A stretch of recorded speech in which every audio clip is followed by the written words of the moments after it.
तो ये तस्वीरें आप देख रहे हैं, ये एक और नया वीडियो सामने आया है। ब्लास्ट वाली i20 कार का ये नया सीसीटीवी वीडियो है। पोल्यूशन चेक कराते हुए इस कार का वीडियो सामने आया है। इस कार से जुड़े भी कई खुलासे हो रहे हैं। हालांकि ये ब्लास्ट वाले दिन का वीडियो नहीं है, लेकिन ये जो वीडियो सामने आया है उसमें आप देख रहे हैं कि ये गाड़ी पोल्यूशन चेक करा रही है। पंप के सामने का ये वीडियो बताया जा रहा है और जिस गाड़ी का इस्तेमाल हमला करने के लिए किया गया था वो यही i20 कार थी। इस कार से जुड़ी अलग अलग जानकारियां सामने आ रही हैं। उसमें यह बात भी पता चली है कि कई लोगों को ये कार बेची गई, फर्जी रजिस्ट्रेशन कराया गया और उसके बाद इस कार को जिस व्यक्ति ने खरीदा उसका नाम आमिर बताया गया। आमिर ने दूसरे व्यक्ति को कार दी और फिर कार उमर के पास पहुंची और इसी कार को चलाकर उमर रेड फोर्ट यानी कि लाल किले के पास पहुंचा। वहां पार्किंग में काफी वक्त तक, लगभग 3 घंटे तक वो रहा और उसके बाद जिस वक्त ज्योत्सना अभी आपको जो जानकारी दे रही थी उसी में हम उसी से जुड़ी हुई बात यहाँ पर भी कर भी रहे थे। कुछ प्रॉब्लम हो गई थी टेक्निकल, तो अब बात ये हो रही थी कि भाई हमारी तरफ से तो साफ था, हम पर आतंकवादी हमला मतलब तुम पर, आतंकवाद पर जंग। और अगर वो फिर किसी देश उसके पीछे खड़ा है तो फिर देश आड़े आएगा तो देश पर हमला होगा, पाकिस्तान पर हमला होगा। नहीं, निश्चित तौर पर। और मुझे लगता है कि जिस तरह की स्थितियां हैं और जिसको कम से कम दुनिया के मंचों पर भी ये बोलने की जरूरत है, हम लोग इसको कहते रहे, आतंकवादी पाकिस्तान में नहीं है, आतंकवादी ही पाकिस्तान को चला रहे हैं। वो वहां ट्रेनिंग नहीं ले रहे हैं, वो वहां की सेना को भी ट्रेंड करते हैं। आईएसआई और सेना वो आतंकवादी के लिहाज से चलते हैं। और अभी जिस तरह की स्थितियां बनी है, चाहे वो अफगानिस्तान से उनके जो झगड़े हैं, चाहे वो उनके अंदर खैबर पख्तूनख्वा में या फिर बलोच में जो झगड़े हैं बलूचिस्तान में, वो साफ दिखा रहे हैं कि उनकी सेना आतंकवादियों की तरह व्यवहार करती।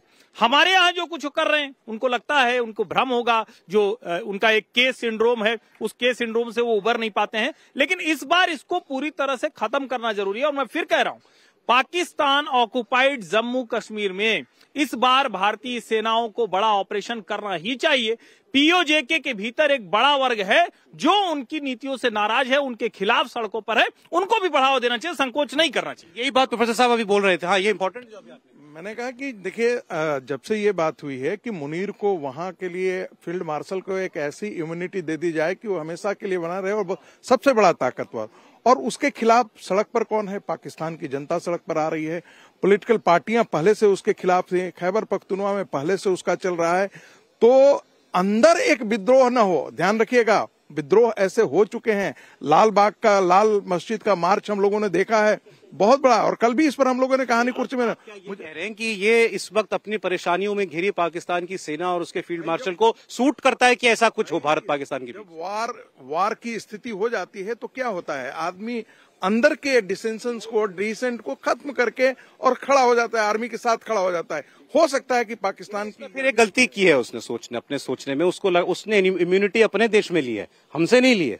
इम्यूनिटी ली है, लेकिन वो जो जनता में नाराजगी है उससे इम्यूनिटी नहीं मिली है। मैं कल परसों भी हम चर्चा कर रहे थे कि इसका मतलब ये नहीं कि बिल पास करवा लिया तो वो हमेशा के लिए हो गए। और पाकिस्तान का यदि इतिहास देखेंगे, जब भी वहां पर इंटरनल क्राइसिस हुआ वो भारत के साथ कुछ ना कुछ करते हैं। अब बात हो रही है कि क्या हम जवाब दे रहे हैं कि नहीं जवाब दे।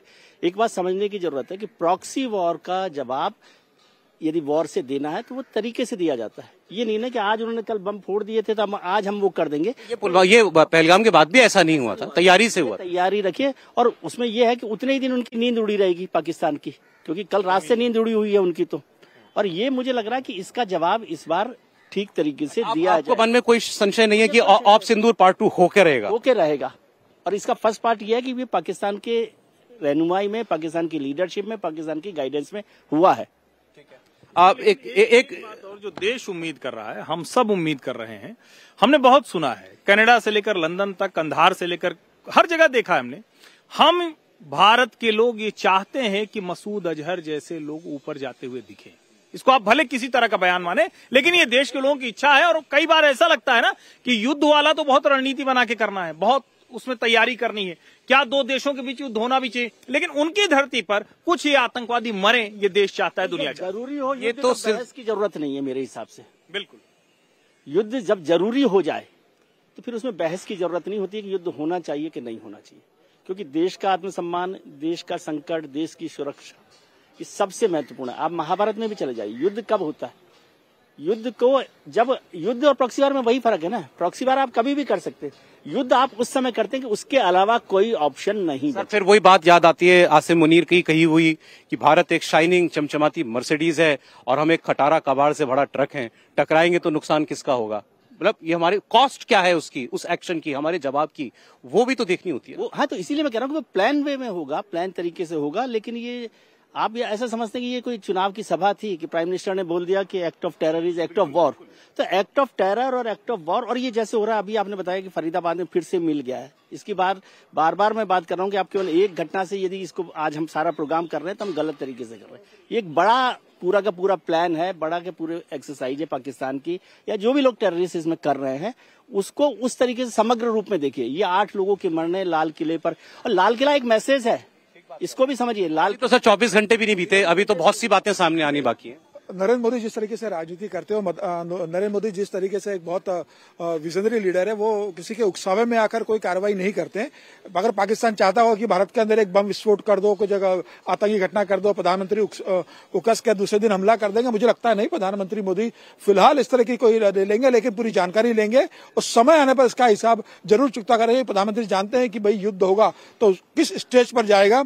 अब जब युद्ध होगा तो डायरेक्टर जनरल ऑफ जो उनका जो डीजीएमओ, जब डीजीएमओ का फोन आया था, दोनों देशों के बीच बातचीत हुई थी, अब वो स्थिति नहीं रहेगी। प्रधानमंत्री बहुत सोच समझ कर करेंगे, लेकिन जब करेंगे उसका हिसाब पाकिस्तान को देते नहीं बनेगा उसके भारत के हमले का। लेकिन ऐसा नहीं कि कल हुआ है तो 48 घंटे के अंदर भारत की सेना कोई हमला कर देगी या पाकिस्तान में घुसकर कुछ लाहौर पे कोई बड़ा हमला करेगी, फिलहाल नहीं होगा। देश देख रहा है इस बात को, प्रधानमंत्री ने पूरी इस बात को देखा। जो दुख क्या प्रधानमंत्री ने अभी भूटान से कहा है, दुनिया को संदेश इंग्लिश में भी उन्होंने दिया है समझाने के लिए कि दुनिया समझ ले कि इस समय हम मतलब कितने दुख में और भारत कितने गुस्से में इसके अंदर, उसका हिसाब लिया जाएगा। लेकिन ऐसा नहीं होगा कि 48 घंटे में भारत कोई हमला करने जा रहा है। हालांकि राजस्थान के बॉर्डर पे अभी तीनों सेनाओं का युद्धाभ्यास चल रहा है, बस एक इशारे की जरूरत है। पाकिस्तान वहां से बहुत दूर नहीं है, लेकिन मुझे लगता है आने वाले समय में या तो साल के अंत में या नए साल की शुरुआत में पाकिस्तान को उसका सबक जरूर मिलेगा। जी बिल्कुल। मैं फिर कुछ तस्वीरें आई हैं वो आपको दिखा देते हैं कि ये ब्लास्ट में जो गाड़ी का इस्तेमाल हुआ I-20 का, इसका एक सीसीटीवी फुटेज है। ये पोल्यूशन चेक करवाया जा रहा है इस गाड़ी का, और इसमें जो आदमी बैठा है वो आदिल है। एक बैग भी है उसके पास, उसमें व्हाइट टी शर्ट पहने हुए जो है ये डॉक्टर आदिल है, और दूसरा ब्लैक टी शर्ट में डॉक्टर उमर है। तो फिर एक बार जोड़ लीजिए कड़ियां आप। ये डॉक्टर आदिल वो व्यक्ति जो सबसे पहले पकड़ा गया सहारनपुर से, जिसके लॉकर से अस्पताल में AK-47 मिली, और इसके बाद इसी के बताने पर फरीदाबाद तक पहुंची एजेंसियां, और वहां पर जो है ये उमर जो है वो पकड़ा गया ब्लैक टी शर्ट में, जो इस तस्वीर में आपको दिखाई देगा, जो माना जा रहा है कि इस घटना का जिम्मेदार और इसका सुसाइड बॉम्बर जो है वो हो सकता है। तो एक और ये नई तस्वीर है जो हम आपको इस वक्त दिखा रहे हैं। देखें, ये गाड़ी को लेकर बड़े निश्चिंता के साथ ये लोग घूम रहे हैं। ये देखिए, ये एक गाड़ी में बैठते हुए फिर ये दिखाई देते हैं। तो उमर और आदिल दोनों एक साथ पहली बार नजर आए हैं, पोल्यूशन चेक करवा रहे हैं किसी पेट्रोल पंप पर। अब ये कितने वक्त पहले का है ये नहीं कहा जा सकता है कि ये कल ही का है या और पहले का है, क्योंकि ये आदिल की गिरफ्तारी तो कुछ रोज पहले हो चुकी है। तो मतलब ये पुराना वीडियो है ये।